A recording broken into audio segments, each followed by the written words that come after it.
Alors ici, arju an tantabihu huna. Il y a une mas'ala ici que certaines personnes ne mentionnent pas souvent. Et j'ai trouvé que très peu de personnes mentionnent cela.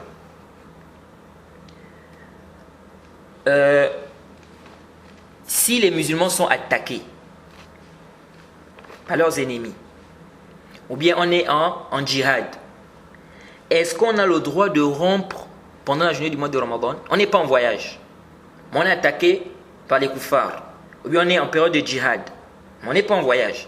Est-ce qu'on a le droit de rompre le mois de Ramadan? Ici on dit naam, on a le droit de rompre. Bal, c'est même obligatoire pour nous de rompre. C'est même obligatoire pour nous de rompre. Le dalil, c'est venu dans le Sahih Muslim. Le hadith d'Abu Sa'id al-Khudri. Quelqu'un est venu voir Abu Sa'id al-Khudri. Il a trouvé qu'il y avait des gens autour de lui. Donc il y avait des gens qui lui posaient des questions. Ensuite, les gens se sont séparés. Donc les gens sont partis. Il est venu voir Abu Sa'id al-Khudri. Il lui a dit, moi je ne veux pas te poser la question, ou bien je ne te demande pas ce que cela te demande. Jaïd. Il dit, je lui ai demandé concernant le jeûne en voyage. Il a dit, on a voyagé avec le prophète Mohammed sallallahu alayhi wa sallam vers la Mecque. On s'est arrêté quelque part. Le prophète a dit, vous êtes proche de vos ennemis. La rupture est plus forte pour vous. C'est-à-dire, c'est une force pour vous. Il dit, certains ont jeûné, d'autres ont rompu. C'était une dérogation. Il dit, puis nous sommes arrivés quelque part. Le prophète Mohammed sallallahu alayhi wa sallam a dit, innakum musabbihu aduwikum wal fitru aqwa lakum fa'affiru. Il dit fakanat azima. Hadith sarih. Il dit, le prophète Mohammed sallallahu alayhi wa sallam a dit, demain vous allez combattre vos ennemis. Demain matin vous allez combattre vos ennemis. Innakum musabbihu aduwikum. Demain vous allez combattre vos ennemis. Wal fitru aqwa lakum fa'aftiru. Demain vous allez combattre vos ennemis. La rupture est plus forte pour vous, c'est-à-dire c'est une force pour vous. Rompez. Il dit c'était une obligation. Les gens ont rompu. Ce hadith, c'est un hadith qui nous montre quoi? Ça nous montre que si on est attaqué, ou bien on est en train de faire le djihad, il est obligatoire pour nous de rompre le jeûne du Ramadan. Et ça, c'est l'avis du Cheikh l'Islam Ibn Taymiyyah. Parce que dans le hadith, on voit que le prophète Mohammed sallallahu alayhi wa sallam leur a ordonné. Il leur a ordonné de rompre. Or, l'ordre implique l'obligation.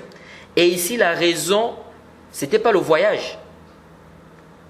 Parce qu'ils sont d'abord arrivés quelque part, le prophète a dit, vous êtes proches de vos ennemis. Mais il n'a pas ordonné de rompre. Après, il leur a dit, demain matin, vous allez combattre vos ennemis. La rupture est une force pour vous, rompez.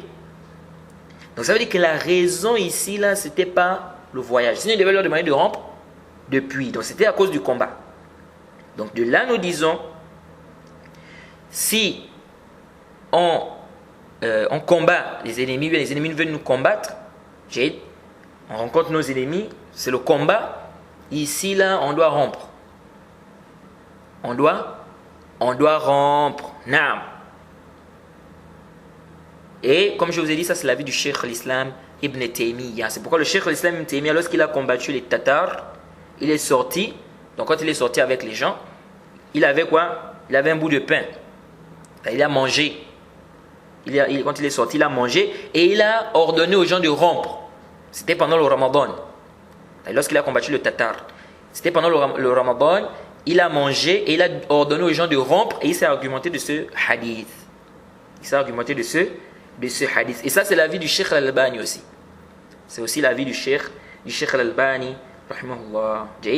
Donc, ici nous disons, si on est en plein combat avec on rencontre nos ennemis, on doit les combattre, ici il est permis pour nous de rompre.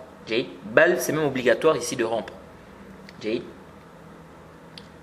Et comme je vous ai dit, la raison ici, c'était pas le voyage. Parce qu'on voit que dans le hadith, dans le Sahih Muslim, on dit que les compagnons disent qu'ils gênaient. Il y avait ceux qui gênaient. Quand ils étaient en voyage, ils gênaient. Et il y a d'autres aussi qui ne gênaient pas. C'est-à-dire certains gênaient et d'autres ne gênaient pas.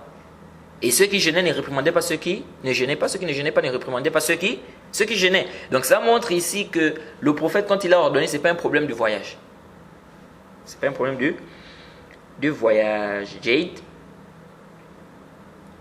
Ça, c'est l'avis que nous trouvons juste au l'autre a'lam. Même si la majorité des savants disent que le combat n'est pas une raison pour rompre le jeûne. Mais à Sahih, le combat est une raison. C'est une raison.